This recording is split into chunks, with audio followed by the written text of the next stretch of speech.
everyone! Welcome back to my channel. Ngayon, it's cooking time para sa agahan. Magluluto ako ng scrambled egg and pritong tuyo para sa agahan. Yan yung mga tips na kailangan gawin para makaipon sa araw-araw kasi medyo mahal yung mga bilhin natin. So, kailangan natin sa umaga, pwede na yung scrambled egg, ginisang itlog, or hotdog. Bahala kayo. Basta sa agahan, doon tayo nakakuha na tips para makatipid. Yun kasi sa akin umaga, itlog, tsaka tuyo lang. Minsan, hotdog, at tsaka luncheon meat.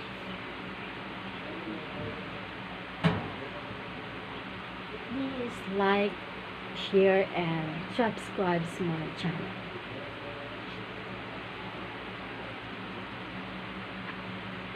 Magluluto tayo ng itlog para sa aga. Tapos na tayo ng malengke, nag-grocery. Ngayon, magluluto na naman tayo ng aga.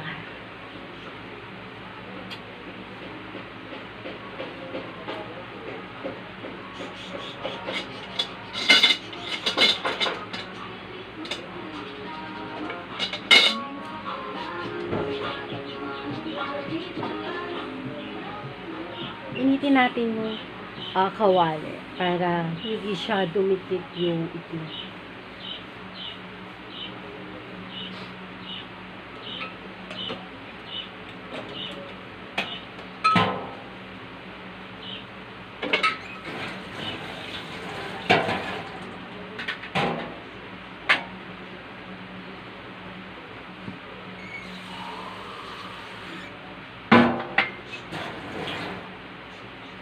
Tsaka tips ko, pag gising nyo ng umaga or galing ka sa palengke, hindi muna nakain ng tubig o nakakain, mag-init ko kayo ng tubig na mainit para inumin. Para gumanda yung ating katawan, pakiramdam. Kasi pag uminom ka lang ng gamgam na tubig, iwas sakit. At saka nakakapatay ng virus yun, diba? Kasi yan, marami tayong coronavirus. Para kahit pa paano, meron tayong panlaban. Let's go! Ito na. Lalagyan natin siya.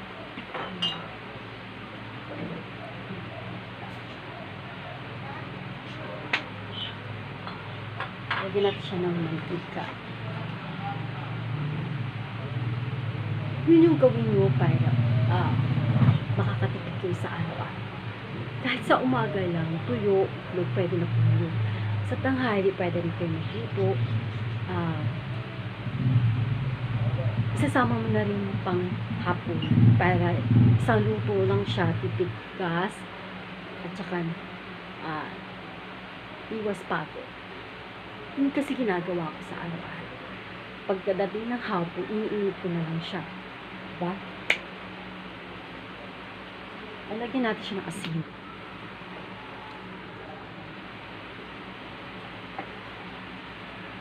Mainit na tubig. Iinimin mo siya kada umaga. Inom ka ng tubig na mainit, tapos 30 minutes bago ka pa siya kakain. Para mag-cleanse talaga yung katawan.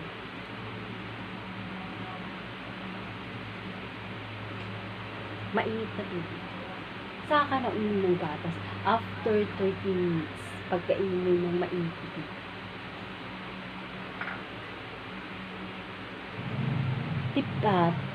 Tips yun para makatipid tayo. Itlog lang, tsaka tuyo, okay na po yun.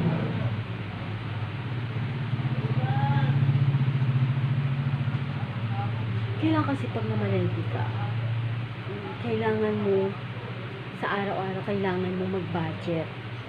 Kung ilan man kayo, kailangan mo na yung babudgetin para yung iba maitatabi mo. Para hindi ka na nakakapuhin o ubusan ng bahay. Actually, hindi ako marunong mag-scramble egg kasi dumidikit siya, nasisira. Sana ngayon perfect. Kasi naka-vlog ako. Ganun lang siya kasimple. Sa daily natin. Sa araw-araw. Palengke, grocery, tindahan. Yun yung daily gawain. Nilalakad ko lang palengke, papunta sa bahay, pamili. Bili ng ulam, grocery, sa tindahan. Yun. Yun yung tips ko at yun ang gawain ko sa akin. Diba? Exercise na rin yun. Tsaka, exercise sa paglalakad. Kasi malapit na kami dito. Actually, hindi kami dito talaga yung bahay. Sanla lang to. May sarili talaga kami bahay. Pero nasa probinsya. Kasi dito sa Maynila, lahat naman dito halos nangungupahan. Isa kami to. Kasi wala kami bahay. So, pinapaintin niya yung mantika para hindi siya tumikit. Kasi pag binigla mo siya, didikit yung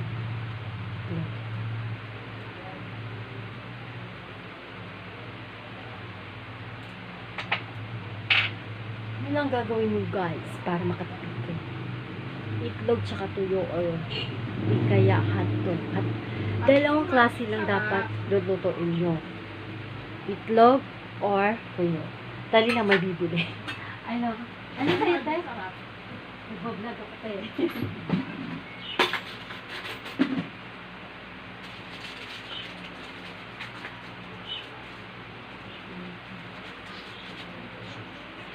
Tapos, luto, hindahan, diba? Maganda siya. Ngayon, lulutuin na natin ang scrambled egg. Sana maging perfect siya. Kasi tagaluto ko talaga siya. Tumidikit at saka nasisip.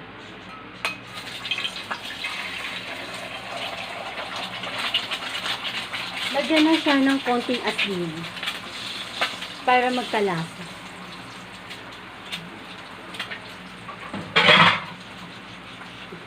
Yan. Lalagay natin siya dito.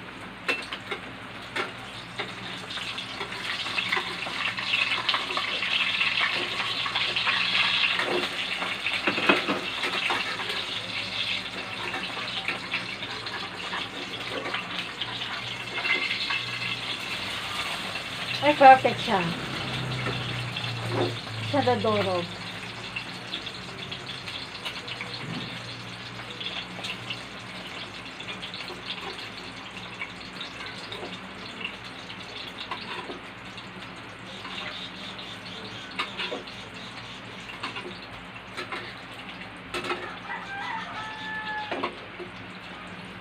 Yan lang yung gawin nyo sa umaga. Log, tuyo, hotdog, o ano man. Para nakakatipid tayo. Kasi talaga pag umaga, kayo yun lang naman ang magandang luto. Eh, diba? Dried fish. Hi. Portion, tatlo. Puti. Ganito buwan. Hindi ako nakakapagluto na mais kasi may bumibili. Luto, may bumibili. Diba? Kasi nga, may tindahan na. Kaya, nag-vlog ako eh. Kaya, ayan, sana hindi nasunog yung itlog ko.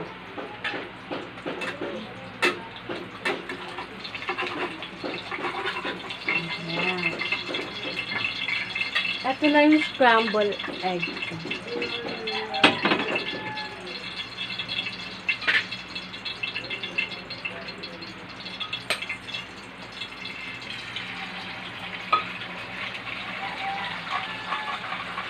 Konting patak lang ng asin.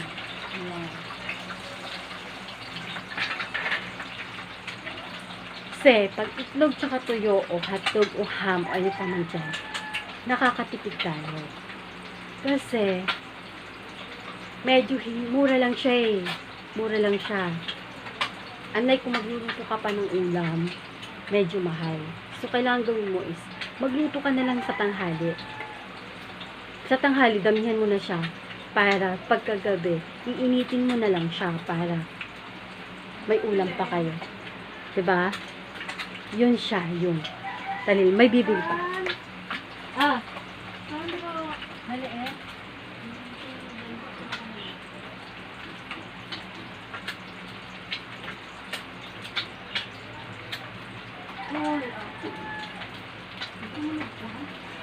Hindi, flash mo na ako. Na-search mo na ba? Ha? Na-search mo na ako? Oo. Hindi. Nagkamakita. Bakit? Bakit? May sa chocolate. Oo. Double N ba yun? Isa lang. Ayan. Back to Luto na tayo. Kasi may bumibili. Kaya,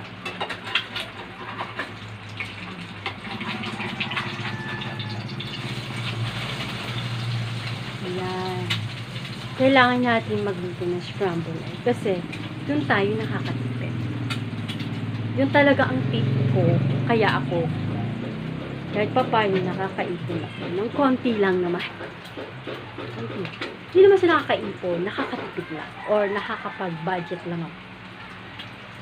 Kasi dito sa Maynila, masyadong mahal. Gulay, prutas, lahat. Sangkot. Napakamahal. Ay. Ha?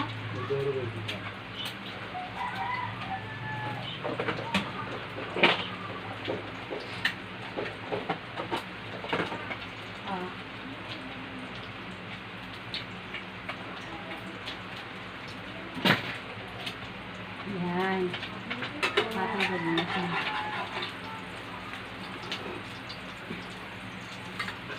Ito na yung scrambled egg.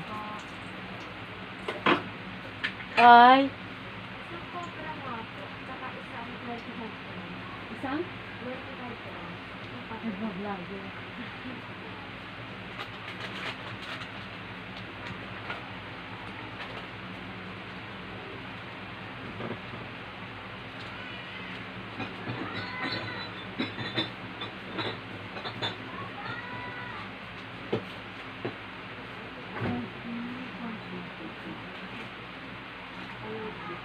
Nag-vlog ako.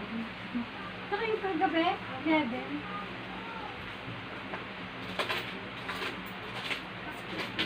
Rin, nag-vlog ako. Ayan. Maraming bumibili kasi kaya hindi ako makatapos magluto. Meron na tayong pangatlong scramble egg. Ayan. Konting patak lang ng asin. Ayan, ganyan.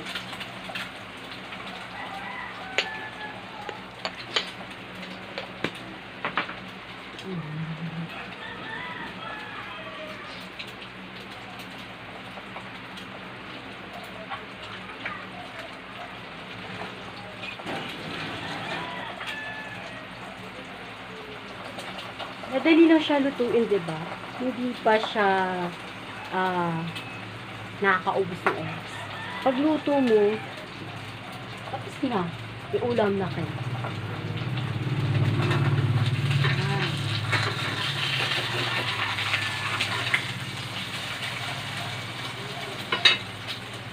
Yan. Guys, yun ang gawin mo araw. Ito lang, simple lang sa umaga. Mamay papakita ko sa inyo. Magluluto ako mamaya ng tinolang manok. Para naman yung sa tanghali. Kasama na yung sa panghapon.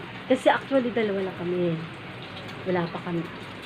So, iniinit ko lang siya sa gabi. Para iulan.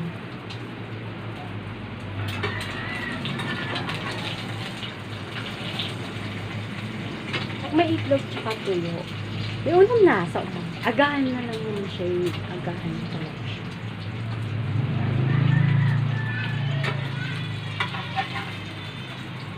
Ayan.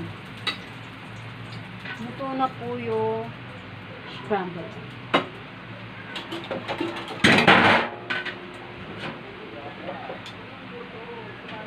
Ngayon, lulutuin natin isa. Tuyo. 3 pieces ng tuyo. Ayan.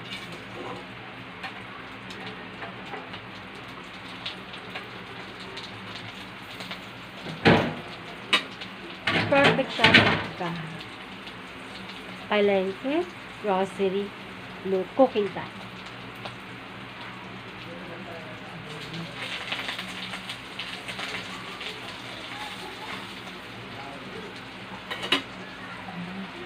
Yan yung araw-araw ko ginagawa. Nagtitindahan pa. Ayan yung tindahan ko. Ayan, ayan. Yan. Maliit lang siya. Ayan yung tindahan ko. Ayan. Yan. Yan yung tindahan. Yan yung araw-araw lifestyle na gawain ko. Palengke, grocery, at saka magluluto. Pagtapos ko magluluto, medyo maglalaba, minsan, wala na, pahinga na. Sa umaga, nakaka-exercise ka pa kasi nagpunta ka pa ng palengke, di ba? Yun lang naman siya.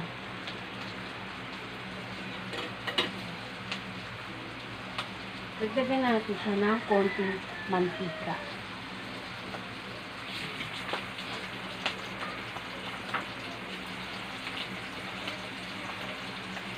Sana ay nakakatulong sa inyo yung tips na tinuro. Kasi talaga pag ito niluto mo siya sa sa agahan, talaga nakakatipid tayo. Babudgetin mo lang siya sa araw-araw. Yun lang, maghirap mag-isip kung anong lulutuin ang gagawin mo. Kasi mahirap mag-budget, diba? Lalo na ngayon, wala gaano pagkakakitaan.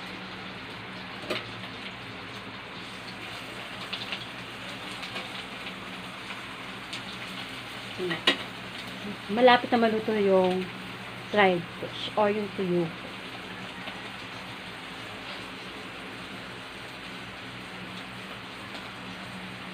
Simple lang siya, guys, diba? May ulam na ako sa agahan. Magkano lang? 10 pisong tuyo, and then 21 pesos na egg. Is kasi ang itlog is 8 pesos eh. So, 21 plus 31. So, 31 pesos, meron ka ng pang-agahan. Diba? Yun yung tips ko na itinuturo sa'yo.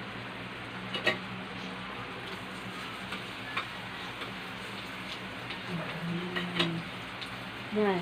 Tapos, sa tanghali, yun yung namang bibili mong ulam na talagang may sabaw. Kasi, pag ibuto ka ng ulam na may sabaw, damihan mo na para yung sa kasama sa panghapon. Para hindi ka na mapapagod, iinitin mo na lang siya.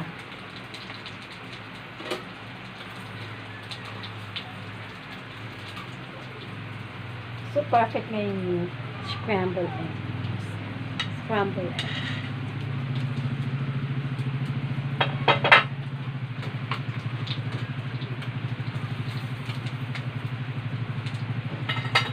Ayan, paluto na yung toyo. Paluto na siya.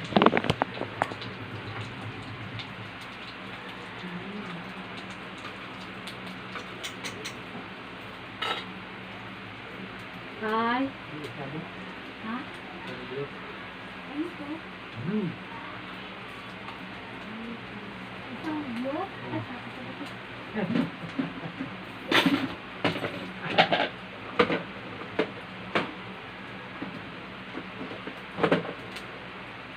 Nagbablog ako kayo. Ako yung tayo. Asa na yun? Ha? Hindi mo nagsabi eh. Ano? Tunggan? Ha? Wala kang tunggan na sabi? Palengke? Yan na siguro.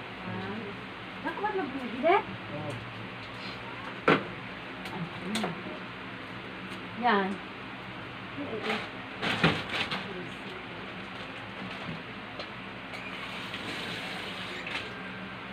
Yan.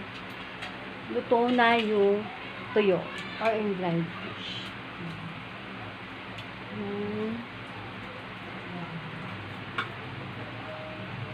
Meron na tayong pang-agahan. Patipid siya.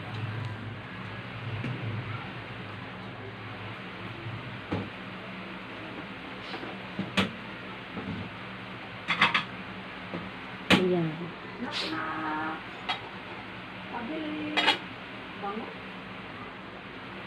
Ayan po. Bye!